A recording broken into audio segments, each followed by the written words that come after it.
Assalamualaikum warahmatullahi wabarakatuh. Perkenalkan, nama saya Qoriatul Maslika. Saya dari Prodi Pendidikan Ekonomi Universitas PGRI Kanjuruhan Malang dengan NPM 210404030015. Saya dari angkatan 2021. Saya akan menjelaskan sedikit tentang bagaimana merintis usaha baru dan juga model pengembangannya. Tugas dari Bapak Naim MPD. Baik, masuk pada topik yang pertama, yakni latar belakang dari apa yang dimaksud dengan merintis usaha baru dan juga model pengembangannya itu. Oke, mungkin dalam era globalisasi dan teknologi informasi yang berkembang pesat saat ini dan juga minat terhadap kewirausahaan juga sangat meningkat, tidak hanya sebagai karir menjanjikan, tetapi juga sebagai gaya hidup yang diidolakan. Dan juga meskipun merintis usaha baru diidolakan, tantangan besar seperti merumuskan ide bisnis, mencari modal, dan juga mengelola operasional usaha yang dihadapi saat ini. Jadi dalam menghadapi persaingan bisnis yang ketat, kita juga perlu pengembangan usaha yang terencana menjadi kunci untuk kesuksesan dan juga jangka panjang nantinya. Oleh karena itu, pemahaman terhadap model pengembangan usaha yang efektif, juga pemahaman tentang kewirausahaan, dan juga kita harus juga bisa mendorong partisipasi dalam pembangunan ekonomi melalui usaha baru yang inovatif dan berkelanjutan.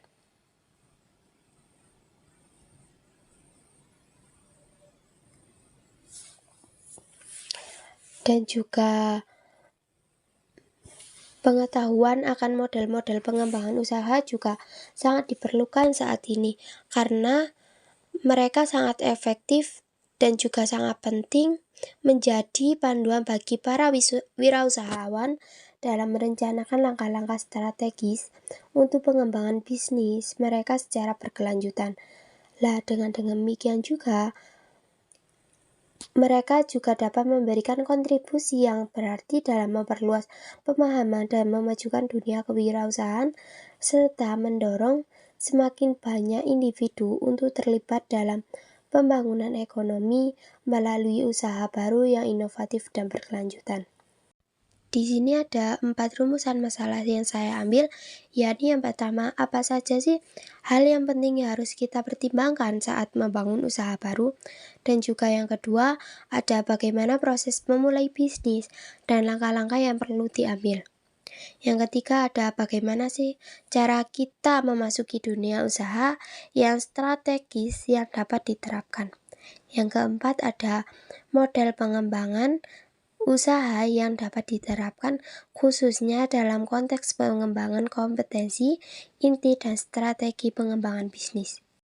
Di sini juga saya mencantumkan ada 4 tujuan pembahasan, yakni yang pertama mengidentifikasi faktor-faktor penting yang harus dipertimbangkan saat membangun usaha baru untuk mengurangi resiko kegagalan, dan juga yang kedua ada memahami proses dan langkah-langkah yang perlu diambil saat memulai bisnis untuk meningkatkan peluang keberhasilan.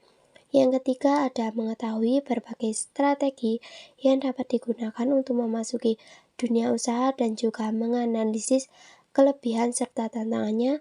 Yang keempat ada memahami model pengembangan usaha yang dapat diterapkan terutama dalam konteks pengembangan inti dan juga strategi pengembangan bisnis untuk mencapai keunggulan kompetitif dan pertumbuhan yang berkelanjutan. Bisnis sendiri juga memiliki pengertian dalam ranah ekonomi bisnis sebagai suatu entitas yang melakukan penjualan barang atau jasa kepada konsumen atau bisnis lainnya dengan tujuan memperoleh keuntungan itu sendiri. Secara etimologis sendiri, bisnis mengacu pada keadaan di mana individu atau kelompok orang yang terlibat dalam pekerjaannya menghasilkan keuntungan. Di sini ada beberapa pengertian bisnis menurut berbagai tokoh, antara lain yakni ada dari menurut Brown dan Petrello 1976, yakni bisnis adalah sebuah lembaga yang memproduksi barang atau jasa yang dibutuhkan oleh masyarakat sambil mencari laba.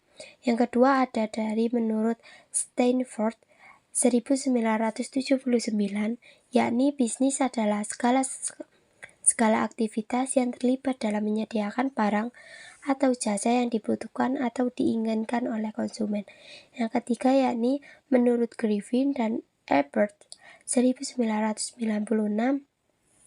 yakni bisnis adalah organisasi yang menyediakan barang dan jasa dengan tujuan untuk menghasilkan laba. Di sini ada 6 hal penting yang harus kita perhatikan dalam membangun usaha baru, yakni yang pertama ada menetapkan niat dan tujuan yang positif, yang kedua ada menguasai pengetahuan tentang bisnis, yang ketiga ada mengikuti pelatihan bisnis, yang keempat ada menentukan skala usaha, yang kelima ada persiapan sumber daya manusia atau yang disebut juga SDM, yang keenam ada bersedia mencoba. Yang dimaksud dengan menetapkan niat dan tujuan yang positif adalah niat yang negatif bisa menghasilkan dampak buruk, sementara niat yang baik akan membantu komunitas sekitar berpotensi membawa dampak positif. Yang kedua, menguasai pengetahuan tentang bisnis juga termasuk menghadapi persaingan dan menganalisis kebutuhan pasar. Krusial untuk kesuksesan, pengetahuan dapat diperoleh melalui internet, buku, seminar, atau workshop. Yang ketiga ada mengikuti pelatihan bisnis itu sendiri, terutama bagi mereka yang baru memulai bisnis dan belum berpengalaman. Itu sangat penting karena dalam kita mengikuti pelatihan bisnis, kita akan mendapatkan beberapa inspirasi, aspirasi, dan juga pengetahuan tentang apa yang kita belum pernah ketahui sebelumnya. Yang keempat ada menentukan skala usaha. Jadi dalam membangun usaha baru juga dibutuhkan menentukan skala dalam usaha, yakni besar atau kecilnya bisnis yang akan mempengaruhi modal yang dibutuhkan ke depannya juga. Yang kelima ada persiapan sumber daya manusia. Jadi dalam membangun usaha baru ini juga kita memerlukan kolaborasi dan juga kerjasama yang dapat membantu bisnis untuk tumbuh dan berkembang lebih baik ke depannya dan juga lebih sukses dan juga lebih banyak untuk kita dapat kolaborasi dan juga berkembang lebih baik. Yang keenam ada bersedia mencoba, yakni seperti mengeksekusi ide bisnis yang lebih baik daripada hanya memikirkan kesuksesan. Kita juga membutuhkan ketekunan, kerja keras, dan keberanian untuk mencoba hal baru.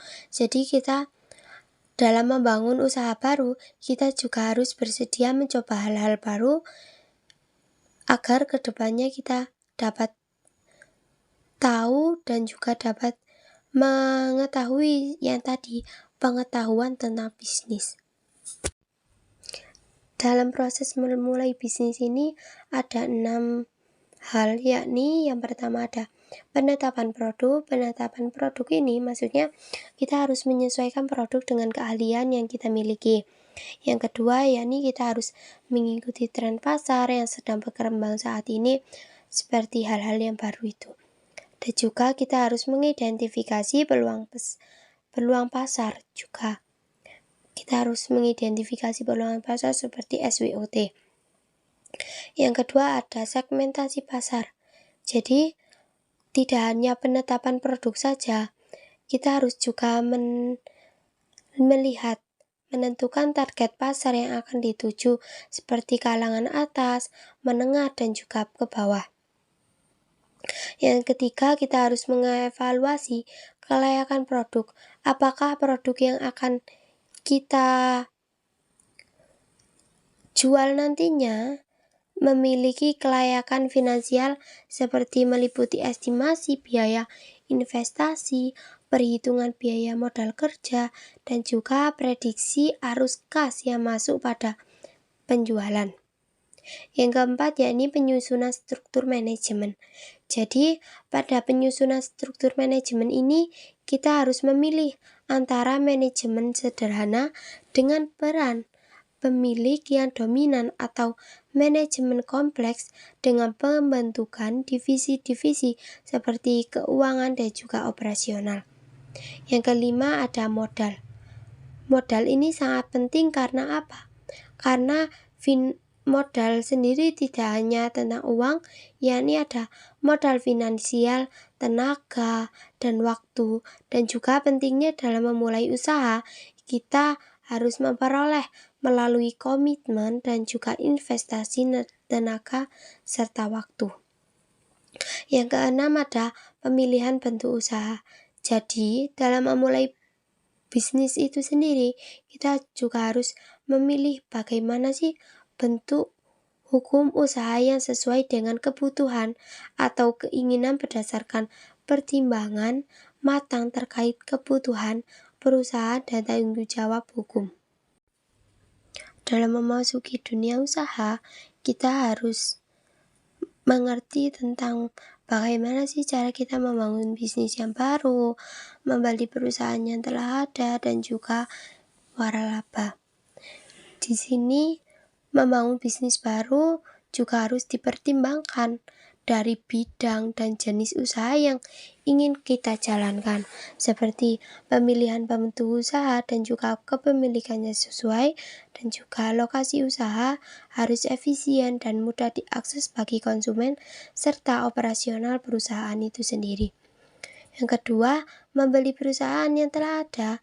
Maksudnya adalah kita harus melakukan analisis kritis terhadap motivasi penjualan, potensi, produk, dan layanan, aspek hukum, dan juga kondisi keuangan perusahaan yang akan kita beli. Yang ketiga, ada waralaba. Maksudnya waralaba ini kita harus melibatkan perjanjian lisensi antara pembeli dan juga penjual untuk menjalankan bisnis sesuai dengan konsep yang telah ditentukan dengan hak dan kewajiban bagi kedua belah pihak tersebut. Masuk pada penjelasan modal pengembangan bisnis. Jadi pada modal pengembangan bisnis ini kita harus berada pada tahapan studi kelayakan seperti generasi ide, bagaimana cara kita melakukan wirausaha dengan mengembangkan ide bisnis yang potensial. Yang kedua, yakni penetapan tujuan. Jadi pada penetapan tujuan ini kita harus merumuskan visi dan misi pada bisnis kita tersebut. Yang ketiga, ada analisis yang mendalam. Tujuannya adalah untuk mengevaluasi kelayakan usaha secara sistematis agar kedepannya usaha tetap berjalan dengan baik. Yang keempat, ada pengambilan keputusan, yakni untuk memutuskan apakah bisnis yang kita jalankan ini layak untuk dilanjutkan berdasarkan kriteria investasi. Dan juga pada modal pengembangan bisnis ini kita juga harus merencanakan bisnis, yakni merencanakan bisnis tidak harus secara menyeluruh dengan dokumen yang tertulis yang merinci misi dan proposal bisnis dan juga operasional, keuangan, strategi, peluang pasar, serta keterampilan dan kemampuan tim manajemen. Di sini juga ada kerangka hipotesis pengembangan untuk usaha, yakni dalam pengembangan bisnis, tahapan dari konsepsi hingga kematangan telah diidentifikasikan. untuk menyoroti bagaimana pentingnya manajemen personal dan keuangan bagi pemilik perusahaan tersebut.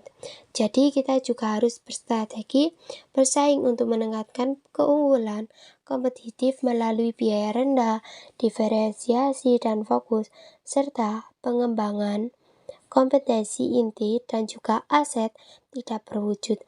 Dalam menghadapi krisis ekonomi ini, strategi dinamis dan juga berbasis sumber daya tetap relevan dengan fokus pada pengembangan keunggulan internal dalam konteks usaha kecil dan juga fokus pada upaya bertahan seperti konsolidasi, pengendalian, perencanaan, dan juga harapan yang dianjurkan. Serta dalam kerangka hipotesis pengembangan usaha ini, juga kita harus memerlukan strategi pengembangan kompetensi inti yang menekankan keunggulan kompetitif melalui konsep tersebut. Yakni yang pertama ada prioritaskan kepuasan pemangku kepentingan, rancang strategi inovatif dan mengejutkan, fokus pada pelaksanaan strategi, fokus pada kecepatan dalam pengambilan keputusan dan pelaksanaan strategi, ciptakan tindakan yang tak terduga untuk keunggulan kompetitif. Juga kita harus mengubah peran dalam industri dengan strategi yang gesit, dan juga kita harus menonjolkan strategi yang mempengaruhi persepsi pemangku kepentingan, dan juga kuatkan posisi perusahaan dengan serangan strategis simultan dan berurutan.